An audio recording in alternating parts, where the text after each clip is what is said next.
Did you know that Game Pass or Pass is brought to you for free because of Spotify for podcasters? It's a totally free platform, and you can make a podcast today for free. Spotify for podcasters lets you record and edit podcasts right from your phone or computer. So no matter what your setup is like, you can start creating today. Then you can distribute your podcast to Spotify and everywhere else that podcasts are heard. And if you think about taking your podcast to the next level with a video podcast, Spotify can help you too. With Spotify for podcasters, you can also earn money in a variety of ways that includes ads and podcast subscriptions. So what are you waiting for? Download the Spotify for Podcasters app or go to spotify.com/podcast to get started right now.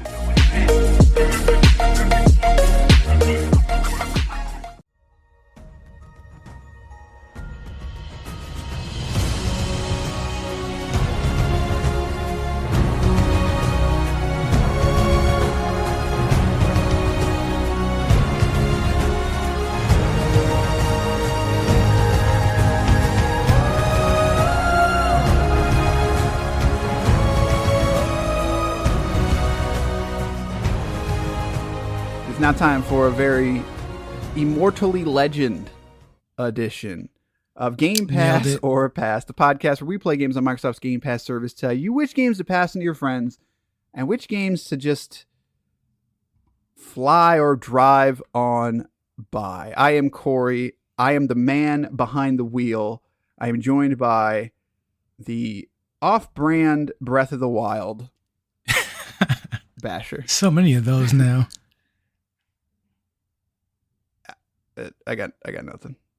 I got nothing. The man with the wings. I mean, like you get to instead of a glider, I got wings now. He's got wings. Much better. He's got wings. We're here to talk about Grid Legends and Immortals Fenyx Rising. But before that, did you know that you can write us and let us know what your favorite racing game is? 574-651-9256. Shoot us a text message. Shoot us a voicemail. Whatever you want to talk about, we'll talk about it.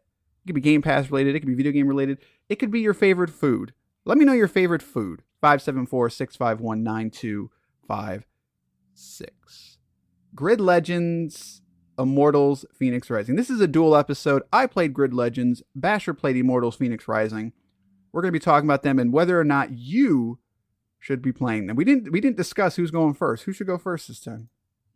I went first. Well, I was about to say I went first last time, but it depends on how we schedule these. You go first, because I remember recording first the last time we recorded. Well, there you go. Let's talk about some Grid Legends. We racing. Regularly priced at $59.99. This is available on Xbox One, Xbox Series X and S, and PC.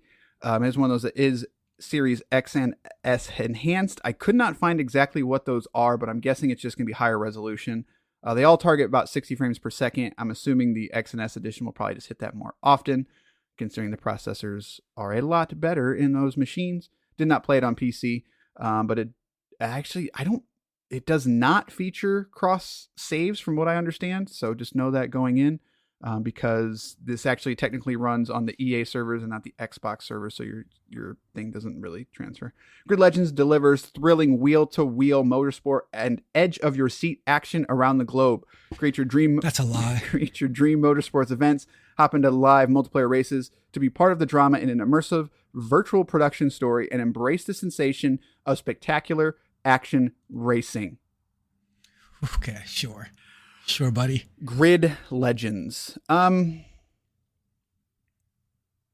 was a time in my life where Codemasters and were making some of my favorite games. The original Dirt and the original Grid were on the Xbox 360, and I absolutely loved those games. I think they had a Destruction Derby game too, did they not? I don't. That I think I enjoyed quite a bit. I think that was Codemasters as well. It wouldn't surprise me, but I don't remember that. But at the time, they were also, if I remember correctly, Dirt and Grid were using Unreal Engine 3, and that really hadn't been used in racing games before. So, like, they looked really awesome. Like, they were just really fun racing games. And Dirt and Grid also had that weird system where, like, it would say your name and stuff. Because, like, you create your team, you create your team, and then you could pick your name from like a list and say your name. And so you'd put all these sponsors on your car. But the thing that I remember most about those games were like the sense of speed, and they were just solid racing games. And then Dirt 2 and Grid 2 came out, not as good as the originals, still fun though. But then after that, things get weird. There was like there was a Dirt 3 and a Dirt 4 and a Dirt 5, which we talked about Dirt 5 on this very show. And it's like they started cranking these things out a lot. Grid sort of took a back seat, and then they rebooted Grid, I think in like 2017, something like that. How do you reboot a racing game? It's just a racing game. Instead of Grid, it was called like Grid Autosport or something like that. But they basically went back and they had focused on Dirt for a long time, because they also did Dirt. Oh crap, what's it called? The more realistic ones. I don't remember what it's called. It's not called Dirt Legends, but it's like Dirt Rally or something like that. Where those were like far more simmy than the regular Dirt games. Like they were extremely simmy, and people really like those games, and they're very realistic. And so Grid sort of took a back seat, but then they finally rebooted Grid, and it's terrible. That reboot was really bad, and the main reason being like it didn't look that great, and the cars all controlled like garbage. Like it was too much arcade and not enough realism. It was that weird fine line. So Grid Legends was supposedly supposed to fix this, but they also for the first time added a story mode that featured like I want to say FMV, because it's not told from like a first person's perspective or anything like that, but it's told like a documentary, and it's this sort of real life dramatization of racing. These sort of hyper realistic characters that are like that take racing super seriously, and you've got all these different people that have different traits, and then you've got like a guy who's creating a new team, and he picks you, right? You're the new guy, and people are like, "Oh, you're picking a rookie." Like, "Oh man, what do you see in this rookie?" And then you've got to. That's every racing game storyline ever. And wrestling. It's always wrestling. And then you've got your teammates, and then like your teammates are mad at you because like, who's this rookie coming in, and like that fun stuff. And what I'll say is like that stuff is fun and hokey, but it's interesting, right? Like it's not. They took the time to full on like create a dramatization, and it's dumb and over the top, but in a good way. It's fun. But Grid Legends sucks hard. Like I don't understand what is happening with Codemasters and their handling mechanics. Hang on, I want to look up really quick if I'm crazy or not, now that I've officially said my piece on it of how I feel about it. Now most people feel the same way, it looks like. We play Dirt on this podcast, and why do the cars all feel the same? I don't understand. Like every single car drives exactly the same, and it's that weird ice skate mechanic. Yeah, like it's so strange. It's not like the crew style to where it's like literally like when you hit the brakes, like the entire camera like spins. Like it's just like, but every car feels the same, and the sense of speed is terrible. I'm going like 180. No, there is no sense of speed. Like, none. I'm going 180 and I feel like I'm going 40. Like Forza Horizon has come along and just taken the arcade-ish racing and run with it, and nobody else can seem to figure it out. But the thing that I don't understand is that Grid figured it out. That original Grid and Dirt game, it did all this. It did it well. And like, just to make sure I wasn't crazy, I pulled up some videos of people playing that game, of mainly Grid. I didn't look up Dirt, but it's just like there was time trials and there was stuff in that game that required exact skill and precision. And I get it. Maybe that's what it is. Maybe they're trying to make it more approachable / easy to pick up and play, but they've gone too far in that direction. And it's better than Grid was, the reboot of Grid, because that reboot of Grid was like the AI was extremely stupid. Like there was no variation in how they drove. There was no variations in, it was just like, it was Gran Turismo style, to where the AI just follows the same path and they just go forward. And that's okay in a simulation game, but that's not what these games are about. And these are not sim racers. They're supposed to be fun arcade racers. And it's not fun. Like, you play the first race, it's the exact same race that you will play 100 times. There's no variation. That's what I was just about to ask you. Like, I dropped out that first race because it was so familiar to every single one of these type of games. I was going to ask you, does this game open up, if you will, after that first race? No, the story mode's only about 6 hours long. What's the point of making an arcade? Yeah, the story mode's about 6 hours long. And again, like at this point, I think the game is, I don't want to say it's better, but it feels better because of that ridiculous story. And again, I like the story. I think it's dumb in a good way, in the best way possible. But you're kind of playing to get the next chapter, as you will, which is not how that should be in a racing game. Like, the racing should be first. And the AI is better. They have a system to where if you keep hitting somebody or you drive dirty, it'll do the whole like rival system. Or if you do clean driving, it'll give you friends, and all that stuff. And so that adds some flavor to it, to when, like, I'm normally a clean racer type of guy, but I was so bored that I was like, all right, I'm going to try to be like a drift king, and I'm just going to take these turns way too fast and way too hard, and like, I'm going to see what I can do. And so I threw it on manual, and I cranked up the AI difficulty to like hard or whatever. And like, I was having a little bit better of a time because I was making enemies. But basically all that means is, like, when you drive by them, they try to hit you. Like, they don't actually drive more aggressively. They just are kind of jerks to you. And it's like, okay, like, that's better, right? Like, that's better than them being completely brain dead, but it doesn't actually challenge you to race them, if that makes sense. And that's where I sort of just like, I finished the campaign, and like, you have time trials and all that, and I was like, I'm good. Like, I don't ever want to play this again, and I don't think anyone should ever play this. And like, that is the most cutthroat and straight I can be, is just like,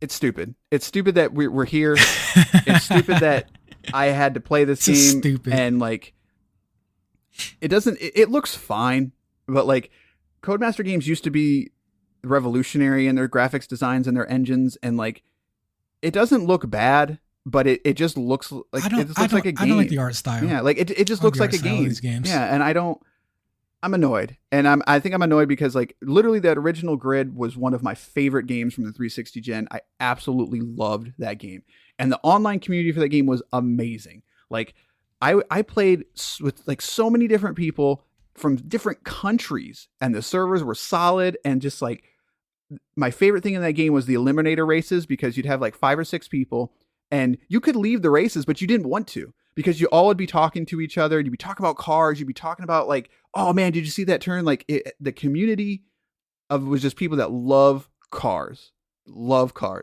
And you don't get that as much with Forza Horizon, because Forza Horizon's more arcadey, but that was like a perfect combination of sim racing and arcade racing. And they just can't recapture it for some reason. And I don't know. I mean, granted, it's been 10, 15 years, whatever. It's been a long time. I get it. People leave, things change. But I look at Dirt 4, and it has the exact same problem. Like, the cars aren't fun to drive in that game. They are not fun to drive at all. I think that game is far better than this, because they have like different types of racing. They've got different vehicles. They've got the Gymkhana, like a lot of different things. And this is just racing. And it's baffling to me how sterile it is and how boring it is. So that's my piece. Don't play it. Don't waste the hard drive space. Don't waste the bandwidth. It sucks. Let's talk about Fenyx Rising. Rough one, man. I'm so disappointed. So disappointed. Super rough. I mean, I knew going in I wasn't going to have a great time with this, just because I am personally over racing games. Like, I make fun of the racing game because all you do is press R and you go. But again, that's these type of racing games where they want to have that arcadey feel, but I feel like it's pointless now in this day and age to have that arcadey feel and keep it so closely on the track. I think Forza works because it just takes it off the track at certain points. And I remember playing a bunch of racing games coming up, and they were so much fun because they kind of broke the rules of racing. I think of games like Burnout. Like they just said, screw the road. This is an arcade game. The grid series of the past few years to me is like, this is an arcade game, but it's the most boring arcade game we can possibly make. Yeah, I don't know what Horizon does other than like, I think for me, I think it truly feels like the cars are the problem. And because there's certain cars, when I get into a certain class of car in Forza Horizon, like whether it's a B class, A class, S class, R class, like they all feel very different. I'm supposed to be driving a hypercar. When I'm driving a Ford GT in Horizon versus a Lotus Elise, it's not just about the cars going fast. It's not always about just whatever car can go the fastest. I want to feel like I'm driving this car for real. And maybe it's not completely accurate. Like, physics systems and stuff like that are different in Horizon than like a Gran Turismo or a, even the Motorsport series. Like, it's not just about realism, but it's just like, I want to feel like this car is different somehow. And as I go from F1 to trucks to regular cars in Grid and they all feel the same, like, what am I playing at that point? Like, it's not even really an arcade racer at that point. It's just like a weird, like, just like car simulation that's boring. Like cars. Yeah, it's just boring. Even boring. D-class cars, Honda Civics drive different than Kia Souls, like they're built differently. And I just don't understand. It's baffling to me. Well, we're not passing this on to our friends, clearly. No, don't do it. A rough intro for this one. Let's talk about Immortals Fenyx Rising. I'm glad you said the name again because I keep forgetting the Immortals part of this game. Phoenix is spelled weird too. It's like Fenyx or something. YX, yeah. So, Immortals, as I'm going to call it. Hang on. I got to do the intro. I forgot. I'm sorry. Hang on. Oh, I thought we did the intro already. No, I forgot. Okay, that's cool. I forgot. Hang on. I forgot. I was so upset. Grid really knocked you off. I was so upset. Immortals Fenyx Rising brings grand mythological adventures to life. Play as Phoenix, a new winged demigod on a quest to save the Greek gods. The fate of the world is at stake. You are the gods' last hope. All right. This is available on Xbox One, Xbox Series X and S, as well as PC. Does not have cross-save compatibility. Does have a Series X and S version, though. I know for a fact that it is specifically frame rate and resolution. Just bumps both of those up. Let's see. How long to beat? We've got 25 hours for the main story, and a completionist, you're going to be at about 60 hours. For extras, it's looking at about 40 hours. So. There was one other thing I was going to say. Regularly priced at $59.99. So that this game it's a Ubisoft game, so it's regularly on sale quite a bit. So, Immortals Fenyx Rising. Talk about it. Let's talk about it. So it's as you said, action adventure game. It is, and again, as you said, it is Ubisoft's version of Zelda. Zelda was such a smash hit that every company said, we could do that. Let's try it. And here comes Immortal Fenyx Rising. And honestly, when this game first came out, I played it for about 20 minutes and I just was not impressed. I put it down immediately and I thought, this is just more Ubisoft flair. This the same exact stuff. Like it straight up like has towers and stuff, doesn't it? Exactly. Right. You climb the tower, you overlook the tower, and it's less like Assassin's Creed, more like a Horizon Zero Dawn. I think it's Horizon, or one of those games where you climb the tower and you have to actually your controller will rumble and you have to press the button to mark that thing on your map. Now it's on your map. Like it's like the chest and Night Chest and Vault of Taurus. Like it's very basic open world game mechanic in that sense. And I'm not, and truly is not impressive. It's truly unimpressive. However, there is some good here. There's some creative here. So you play as this demigod named Fenyx. And I suggest if you play this game, that you play as a female character. Only because I think the story plays more to that, because there's a very basic character creation part of this game. And you play as this demigod. Your friends and your allies are all covered in stone. This bad guy. I think it's I forgot his name already. Did you say his name, by the way? I don't think so. It wasn't in Typhon. Typhon's his name. So this bad evil entity Typhon has taken over the world. Well, was attempting to take over the world and remake it into his own perfect world, because the gods ruined everything anyway. So he's just going to fix it. And having given this game a second try, what I instantly liked about it this time around is it has that Bastion type of storytelling through gameplay, where as you're playing the game, you're getting this narration from Zeus and I think Prometheus, and they're just telling, and Prometheus is kind of just telling the story, your story as Fenyx, and Zeus is just being the biggest hater the entire time, and it's actually quite charming. And a lot of this game is quite charming.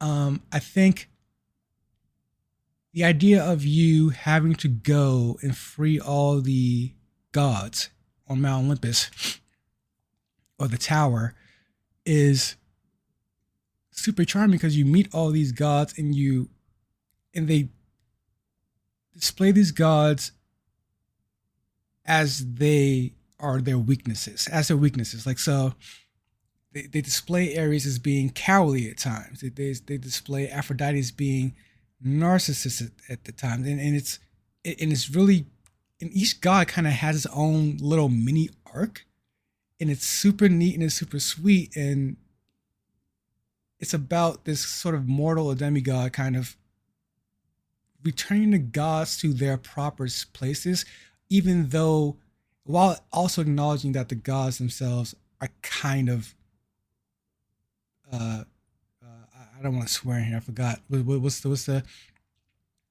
Yeah, they're jerks. They're really jerks, and they have to deal with that. And the biggest jerk of them all is Zeus. And throughout the game, even though he's mostly a voiceover, you can hear the almost turn in him, and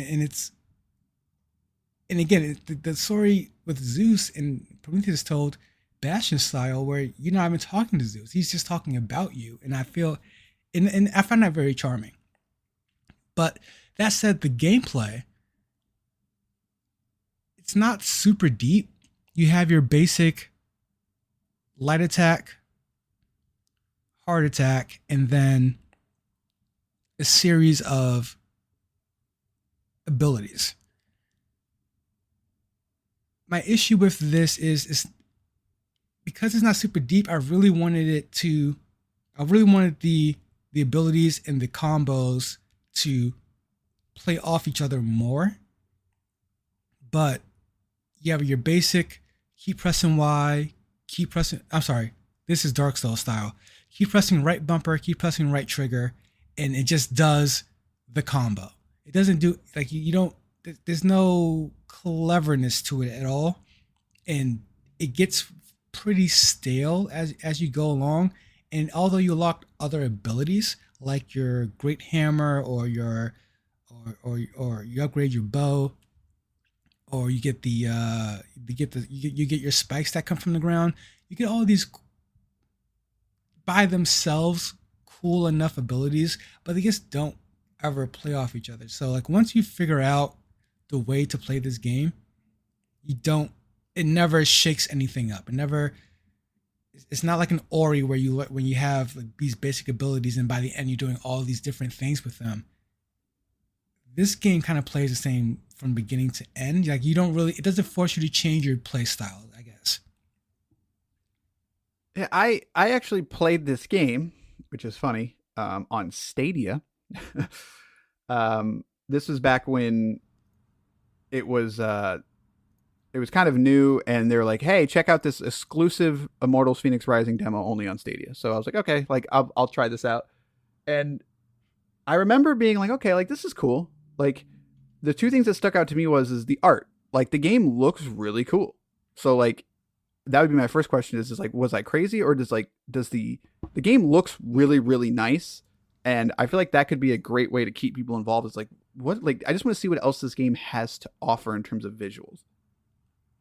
Aesthetically speaking, like I'm really impressed by what this is one Ubisoft title where they I feel like someone somewhere in this team said, let's actually put some effort into making this creative. Let's do something that actually is in itself in its own right a creative sort of thing where because we know Ubisoft to kind of cut and paste a lot. So not to say that a lot of aspects here aren't cut and paste from what they've done previously.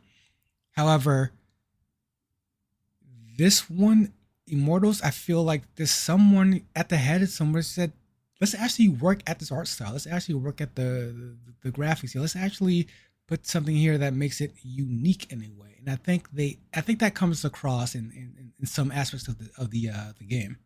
And so like that's to me like that could carry me a long way simply because yes, while the Ubisoft mechanics formula is, towers, basic combat, um, is still here from what it seems like, that it's not that that's terrible design. It's just it's that all of their games do it. So it's so repetitive. If you play one Ubisoft game, it's very hard to I don't want to say go to another one, but yeah, like it's kind of the same thing. Like Watch Dogs, Assassin's Creed, Far Cry, even The Crew, they all have the same design, but those are all in a realistic art style and like very realistic combat. Here, it's far more fantasy, and I remember being like, yeah, like it's not difficult, like because I you couldn't play with a controller, you had to play with mouse and keyboard, and I feel like this is very much a controller game. Um, but like you said, if the fighting and stuff is very basic, but it looks cool. Like it's fun to watch happen. But my question is then like it still seems like 25 hours to get through the main campaign. Like I think I would fall off on this one. Like that's just too much. And so and that's kind of where it starts. Like Immortals definitely runs out of steam, and it's because of that Ubisoft approach to game design.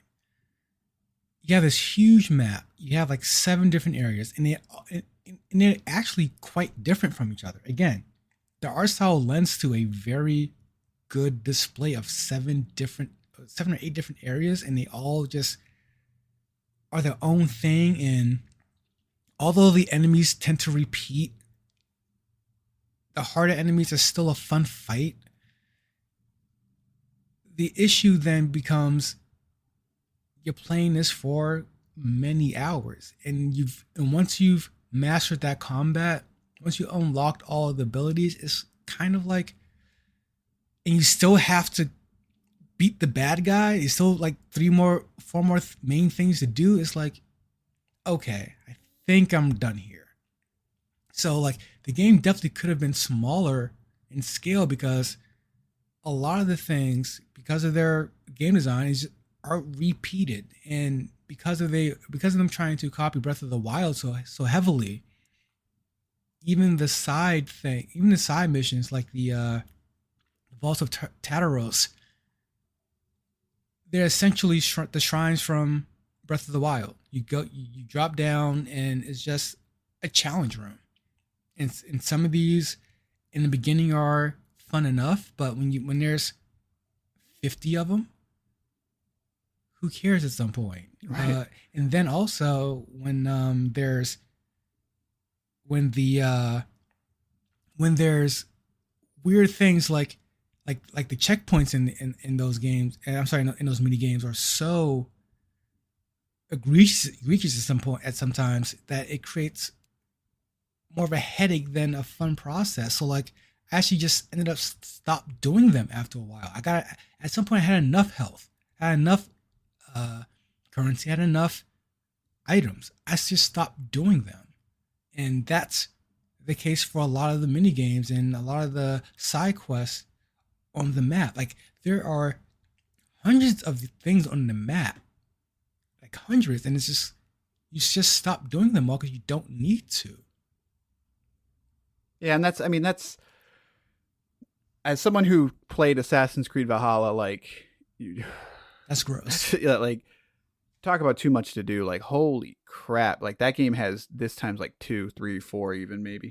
And the thing is like, I liked that game though. Like it was fun to run around in that game and just have some fun and some chaos. But eventually, like you look at like what there's to quote do on the map, and I'm just like, dude, like I don't.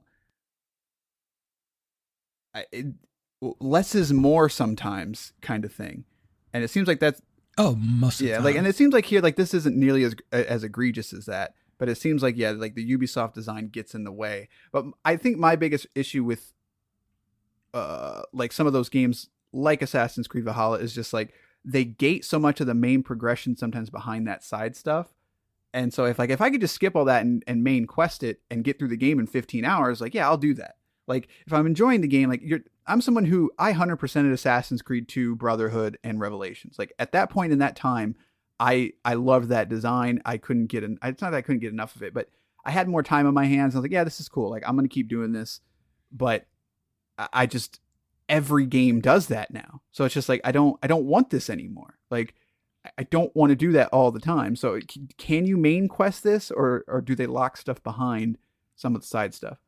So you can absolutely main quest this. And at a certain point, I implore you to do just that because there's just so much to do.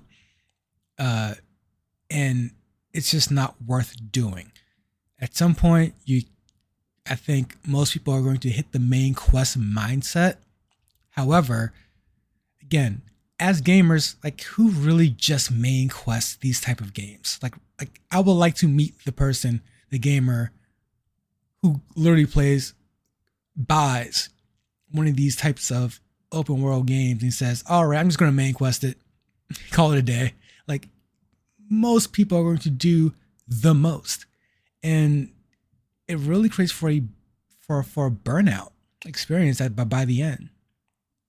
And I want to add, and also, if you didn't think there was enough to do before, there's a lot of DLC for this game. And DLC just expands on what they're already too much to do. And it's not that that's a bad thing in general. Like, if this game was smaller, more concise, and it left you wanting more, the amount of DLC and additions would be welcomed. But if you're already burnt out on it, which I think most people will be by the end, the fact that they are advertising, and again, they advertise the storefront in this game, because you can buy, because there are real world money currency in this game that you can use to buy equipment and jewels and gems and stuff like that. So this is as much of a live service as it can be. It's just a little too much, and it doesn't leave you wanting more of the too much. Yeah, and I think that like that was kind of the consensus even when the game came out. It was like, you know what, there could be something here, but Ubisoft got their Ubisoft all over it. So well, absolutely, because again, I think the story, like I really truly enjoy the story. I like playing as the Fenyx character who I play as the female. I think it makes more sense to play as the female because she's unsure of herself. She acknowledges her flaws, and she's just trying to help. And the character has a legitimate arc of starting as someone who's just really small in this big world to I'm as good as everybody else and better in a lot of ways. And I think the story is told in a very neat way, because as you complete these challenges, as you progress through the story, Prometheus is constantly telling your story to Zeus about you while it's happening. And Zeus is just a jerk. All the gods realize Zeus is a jerk. And it's just this kind of very charming story being told across through this very charming art style. But again, it's littered by Ubisoft gameplay crud. So I guess the question is does that crud get in the way of it becoming a pass or pass? I'm going to say this is a game worth playing. And I think it's, and I say that because as much as people love Breath of the Wild, this is not a bad clone of that. I mean, I personally have my own issues with Breath of the Wild. And I think this does a couple of things better than that. And I think the art style, the humor, the story, the characters, I think they all are good enough to warrant experiencing. However, you have to mainline this game at some point, because it's just, don't fall into the Ubisoft I need to do everything mindset, because you don't. The story's there, the characters are there, the gameplay is there. Just don't outlive it. Well, there you go. We got another you pass it on, I pass on it. So clearly we're par for the course. We still, man, game of the year this year is going to be a long, long list. When it comes to Grid Legends, don't play it. When it comes to Immortals Fenyx Rising, okay, play it. There you go. That was an easy one. Very cutthroat and dry. When it comes to the future of this show, we got Scorn coming out. I'm going to be checking out Scorn here. I actually got pushed up a week, which is rare. You don't see games move up in release. We're thinking about checking out Grounded since it got 1.0. A Plague Tale Requiem's coming out. As we were people that did not like that first game, but we were in the minority on that one. Apparently, that game was not great, yeah, guys. I don't know what's going on. Really liked that game. I did not. I don't see it, but hey, to each their own, man. I still want to check out You Suck at Parking, and there was something else that I saw that I wanted to check out. How are we feeling about Deathloop, by the way? We should jump into that. I have my reservations on it. Yeah, I'm not an Arcane guy. I have tried to play Dishonored and Prey, and I just do not like them. From what I hear, though, we tried to play Dishonored too, multiple times. I just can't. It never worked out. I just can't do it. But from what I hear, a lot of people say is Deathloop. Hardcore Arcane fans don't like it, but people that were kind of in our, avenue of I try to like their games. I don't like them. Those people seem to like Deathloop. So maybe we'll check that out if we have some time, or maybe one of us will, kind of thing. So there's stuff coming out though. Pentiment is coming out here in the middle of November. There we've got High on Life in December. We've got like I said, Plague Tale, Scorn, Persona 5. Don't know if we'll play that. But that is actually coming to the service here very soon. So a lot of stuff coming out and stuff that still hasn't been announced. So maybe we'll have a sponsored episode for a certain first-person shooter coming out. I cannot neither confirm nor deny that at this time, but that might be a thing. Halo 7. Halo Infinites. So we're probably going to do a mailbag episode too, because we got about 3 or 4 questions that pertain to kind of the Game Pass model, as well as we got some Halo Infinite in there. We've got some Stadia in there, so we might just do that because if we did them all in this one episode, this episode would be like an hour long. So we're gonna do that too. So all right, there you go. That's gonna do for this episode of Game Pass or Pass. We'll see you next time with some games. Good day, sirs.